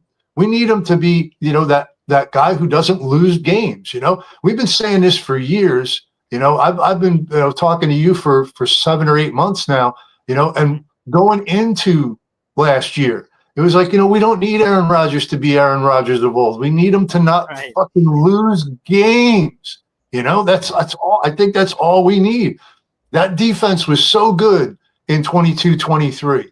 And I do think it's a couple of players away and a couple of decent free agent signings away from being an extremely good defense again. If they can get a Mason, if they can get Graham, right? Oh yeah, baby. That's a great opportunity. And real quick, I wasn't going to bring this up, but like the other day, somebody put in a chat about trading Wilson. Okay. Yeah. And whether we trade him and for a couple of first round picks and a sweetener, let's say. All right. Mm-hmm. I don't want to get rid of Wilson. He's the one guy, and I mean the only guy that I would love to sign for a long-term deal. Okay. So let me say that straight out. I would love to sign him to a long-term deal. But let's just say, and that's why I wrote, it would depend on where the pick was. All right. If like Tennessee or Cleveland was willing to trade me their first this year and next year, I got a pretty good shot at a reasonable pick next year, right? They're probably a middle of the pack pick next year. I can go up and I can get Abdul Carter and then still maybe get Graham, all right? Knowing that this year Wilson's my only guy and everybody's going to try and take him away. And what if this team is already thinking, I don't know if I want to give him $35 million a year, and that might be what it takes, right? Mm-hmm. So I'm just saying, imagine if you added those two guys, right? Had this incredible defense. You got a young quarterback that's mobile, that can probably win you some games with his legs, right? You pick up a veteran in the offseason, you draft a guy or two in the 4th, 5th rounds, and you try and be competitive this year. And man, next year, you're going in with 2 first-round picks and a competitive team. See, that's what I would just add is that the $1 million man, everybody's got a price. So that you spin me that, I'm like, ooh, that's intriguing. Like I yelled on Twitter yesterday. We didn't turn it into a show. We had other things to talk about, but there was an ESPN analyst. His name's Aaron Schatz, and I think that it rhymes with something else I'd like to call him. But Aaron Schatz there, right? He writes, I have a bold move for every team in the NFL. And I'm like, oh, what did Aaron Schatz write? I go to the Jets. He says his bold move to trade away Garrett Wilson. And he gave all these shitty reasons. I'm like, okay, well, what the fuck's up with this guy? And then I scroll down, whoop, whoop, whoop. Oh, Texans, bold move, trade for Garrett Wilson. I'm like, okay, what's the offer here? He says the 25th overall pick and a 2nd or 3rd rounder should do it. I'm like, what? No. Ooh, what? How the hell did I just transform? So what, did the Jets get the silver platter opportunity of, oh, don't worry, other teams in the NFL, we're going to draft Garrett Wilson. We're going to develop Garrett Wilson. He's going to have more receiving yards than any Jets receiver in the history of this football team. And then I'm going to hand him off to another team as he's all ready to go, all right to go for a late first and some random ass pick. I'm like, whoa. If anyone wants Garrett Wilson, the price is this. To your point, right? It could depend on where they are, but minimum 2 first-round picks. And then once you get to that price, I'm hanging up the phone. But that's where we need to get to an aggressive level where someone is fighting for the guy. Some random ass draft pick. I've heard some of these trades, and I'm like, this is ridiculous. I'm not trading Garrett Wilson for this garbage. Absolutely. But to me right now, there's nobody on this team that is untradeable except for Wilson. And if somebody blew me away, and like I said, I just said it. I don't know, man. If I can get, those 2 guys, that's tempting. Carter and Graham, and have 2 picks next year, man. That's compelling. I got smoke coming out of my ears. I don't know, man. That's a tough one. Yeah. Yeah. What do you think, so Bob? everybody's got a price. Yeah. Yeah, I never say no to anything, but it would have to be something that wouldn't make sense for them. Right. But never say never, but I just don't see the value that the Jets would have to get, in my opinion. I agree. To similar to what you laid out. Absolutely. Yep. Yeah, and that's why, the only reason I said, well, I'd have to think about it. In the chat the other day, it was kind of like, that came into the chat. And you were like, what are you, crazy? Well, I said, it would depend on who it was, where the picks were. You know what I mean? And again, everything has to be gone through the filter of what are these guys going to do in the offseason? What are their needs going to be on draft day? Who's offering what? Who's on the board when they get the offer? These are all things. So, just tunnel vision is just stupid. It's got to be react at the time. And right now, it's all about trusting this regime. And if they do something that I think is fucking stupid right now, I'm going to go, all right, we'll see if I'm right and they're stupid. Right. I think that's a good way to go about it, Philium. And again, I'm curious. So again, the thought of trade Garrett wasn't crazy, but then you give me that offer, all of a sudden I go, It makes me give a which is that's how those kind of trades start. But so it's interesting. So again, everybody's got a price, I guess. Which you have an open mind to. I guess that's why you always take the call, unless you're Dave Gettleman, number 2 overall on the board. But he looks pretty good now with Saquon doing everything he's done with the Eagles. But yeah, I think that's why you always have to have an open mind. Real quick, obviously, I can't see the chat right now because I'm on my phone. Yeah. Am I getting absolutely skewered right now? Let me see. Actually, it seems like we're getting actually a good balance. Some people seemingly are intrigued. Everyone is tradable. We're getting a little bit of both. We're getting a little bit of everything here on there. So I guess you never know, Philium. You never know. But get back the scuba gear and dive back in there into the comments, and we'll see what happens. But Philium, thanks for the call as always. I always love our chats. Thank you. I love it here on the chat. I wanted to just throw this up because June the GM sent in this YouTube super chat here real quick. Wow. Brees Hall is also a threat. Again, we talked about this on the show yesterday, but it'll be fascinating to see. Yes, that's right. It will be interesting to see, though. What do the Jets do with Brees? Do they let him play out the contract? Do they give him an extension? Do they trade him? Well, what are they going to do with Brees Hall?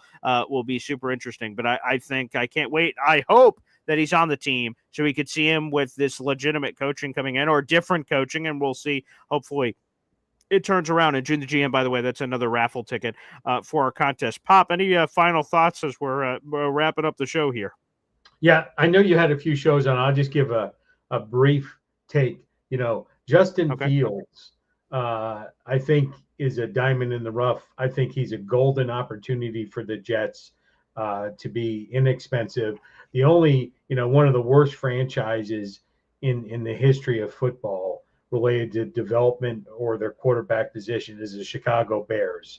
So he's got that stink on him.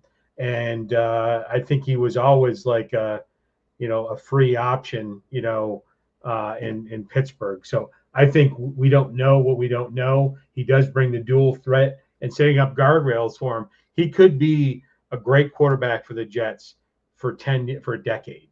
And so that I'm aligned with Philium, and there's a great opportunity there to bring him in. And real quick, I just want to say, because that's something I forgot to mention with Philium when he was on, is that I love the risk management here. So you sign Justin Fields. Again, it's going to be a 1-year deal. The projected PFF contract is 1-year deal for $11 million. If Justin Fields stinks, well, all right. Well, you move on for Justin Fields the following year. No, another shitty season. We've had 14 of them, or 13 of the 14 if you enjoyed the 2015 year. Like, okay. But if he's great, holy shit, we just found our franchise quarterback who's in his mid-20s. And I'd imagine if Justin Fields had a great time here, he would be interested in re-signing. And if not, the Jets could franchise tag him and figure it all out if it got to that crazy level of he's the quarterback. So I just like the risk management associated with Justin Fields, that you're either going to sign him and he sucks. Okay, we got our answer there. Or it's the other side where you sign him, he's great. You're like, phenomenal. We just got him. So I think, again, the Risk Management Association, again, we talked about my Matthew Stafford thing at the beginning of the show. You're giving up a lot of shit. And if that doesn't work, for whatever reason, it would have to only be like another Aaron Rodgers injury. I don't know why else it wouldn't work, because Matthew Stafford is so proven and the Jets have all these pieces around, right? You're suffering a lot more. In the Justin Fields world, there's less skin in the game from that perspective, from all the resources that be invested. And plus, he's a straight up free agent. The Steelers are not going to franchise tag Justin Fields. That's absolutely right. Yeah. So, okay. But other than that, get your raffle tickets in. The next time you see me, we'll be spinning the big wheel. So don't be left in the dust. If you're watching the show, why would you not at least buy one chip for the dance? A chip and a chair. That's what I tell everybody, that raffle tickets are only $2.99 a pop. And thank you to Jet Skis. I see you down here. You've been really enjoying the show. Mr. Jet Skis, excuse me. Can't wait until the next show at Pop. That'll be next Saturday, Mr. Jet Skis. So I'm glad that you really enjoyed the show today. So thank you so much coming in. We appreciate that. Two things here. First off, number one Austrian Jet fan just gifted a membership, which we appreciate. Another raffle ticket coming in, baby. Very much. It's our number one Austrian Jet fan, adding another raffle ticket to the total here. That Boy Green Coffee Club membership just went to, one moment. It's just popping up here for Austrian. As I'm waiting for that to pop up, actually, let's get one more up. Here it is. It is Benny Baboon. You were just gifted a Boy Green Coffee Club membership, thanks to our number one Austrian Jet fan. Now has 157 raffle tickets so far this month. I know we have to go here, Pop, but we could see Goose here.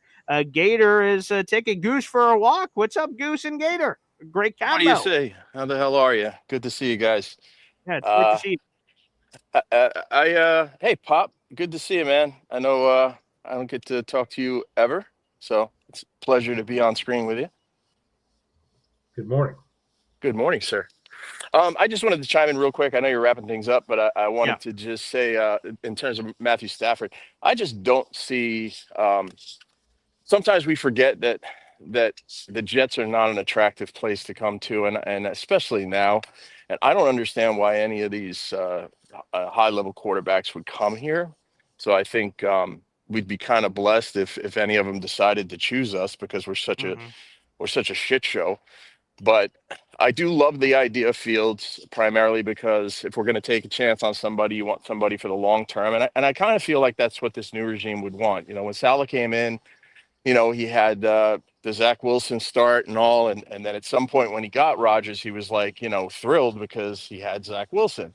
But I think that somebody like Glenn and company, they're going to want to come in and have the ability to have a kid that they can sort of groom and bring into their system the way they want to do it, fresh, and also have them locked up for a few years. So I think Fields is the best option, but the thought of Stafford and going down again, like some other folks have said, down the Rodgers train again. I think we saw what worked about that, and we saw what was, you know, a disaster about that. And, you know, we don't need another old quarterback. I don't even like the bridge ideas anymore. I know that there's a reason for them, but I would much rather go with a Fields and then draft somebody and have three options at quarterback that we can really evaluate and ultimately grow over the long term. But to me, Fields has the most upside, especially in the modern system. Just got to get him through that Lamar Jackson era of learning how to throw and getting that arm going. And hopefully we have the talent and the coaching staff to be able to, you know, bring something out of him that he doesn't really have yet. So, yeah, that's it. I just wanted to give my 2 cents on that. Well, thanks, Gator. Thanks for the call, and thanks as always for doing the intros. And shout out to Goose that was on there too. That's what I would say to Gator's point and everyone so far as we're wrapping up the show here, is that Justin has a chance to be something more. Jameis Winston, you know what he is. These bridge options that are older, they are what they are. There's zero chance that they're just transforming into these franchise quarterbacks. There's still a shot for Justin Fields, which I think would be intriguing. And he serves the same purpose as a bridge. It's a starting quarterback for 2025. They bridge you to whatever it is. It could be a bridge to himself or something else. And our final comment here is from PSU Joe, who was calling in earlier. How do you buy it, Pop? The Hop on Pop and all Boy Green merch is always available in the YouTube description down below. There's the official Boy Green merch shop. You guys can look in the store. There's Boy Green shirts. There's Hop on Pop shirts. There's hats, shirts, combos. You can see that apron in the background over my Pop's left shoulder there. So, yeah, there's a lot of wonderful items you guys could check out in the merch store. Feel free to do so if you'd like to support the show. And when you guys get it, make sure you tag me. You see it on the StreamYard screen here, at BoyGreen25 on Facebook, Twitter, and Instagram. I'd love to see it, and I'll promote it as well. So give it a shout-out. So, PSU Joe, thank you so much. Thanks, everybody, for tuning in. We had 700 people live in the room right now. Like the video, hit subscribe. Again, once we get to 7,500 subscribers, we're giving away a free piece of autographed New York Jets memorabilia. Thank you to everyone who watches after the fact. Fun show, Pop. Fun show, and it's a pound sign. Pound it. Yeah, pound sign. Pound sign, as my grandpa likes to say. Thanks, everybody, for tuning in. Super fun show. We'll see you tomorrow morning for a Dom C episode. Take care, everybody.